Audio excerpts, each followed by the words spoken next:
नमस्कार. आज आपण बनवणार आहोत कुसकुशीत कोथिंबीर वडी.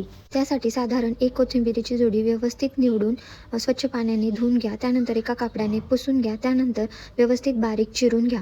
त्यानंतर एका मिक्सरच्या भांड्यामध्ये 12 ते 13 हिरव्या मिरच्या, 15 ते 16 लसणाच्या पाकळ्या आणि 1 चमचा जिरे टाकून त्याची एक बारीक पेस्ट बनवून घ्या. त्यानंतर एका मोठ्या ताटामध्ये चिरलेली कोथिंबीर आणि मिरची आणि लसणाची आपण बनवलेली पेस्ट टाका. त्याचबरोबर त्यामध्ये 1 वाटी ज्वारीचं पीठ आणि 3 वाट्या बेसन पीठ प्लस मीठ ॲड करा आणि थोडंसं पाणी टाकून त्याला व्यवस्थित एकजीव गोळा करून घ्या. आणि गरज असल्यास अजून तुम्ही थोडंसं बेसन पीठ ॲड करू शकता. साधारण व्हिडिओ दाखवल्याप्रमाणे त्याची कन्सिस्टन्सी झाली पाहिजे. त्यानंतर एका कढईमध्ये पाणी उकळण्यासाठी ठेवा. तुम्ही स्टीमरचा देखील वापर करू शकता. त्यानंतर एखाद्या चाळणीला किंवा स्टीमरच्या भांड्याला थोडंसं तेल लावून घ्या. त्यानंतर व्हिडिओत दाखवल्याप्रमाणे त्याचे गोळे बनवून घ्या आणि 20 मिनिटासाठी स्टीमरमध्ये ते व्यवस्थित स्टीम करून घ्या.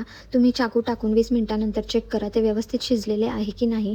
त्यानंतर शिजल्यानंतर बाजूला काढून घ्या आणि थंड होण्यासाठी ठेवा. आणि माझ्या चॅनलला नवीन असाल तर नक्की सबस्क्राईब करा. मी रोज एक नवीन रेसिपी घेऊन येत असते. आणि व्हिडिओ आवडला असेल तर लाईक करा, शेअर करा आणि कमेंट करून तुमचं मत नक्की कळवा.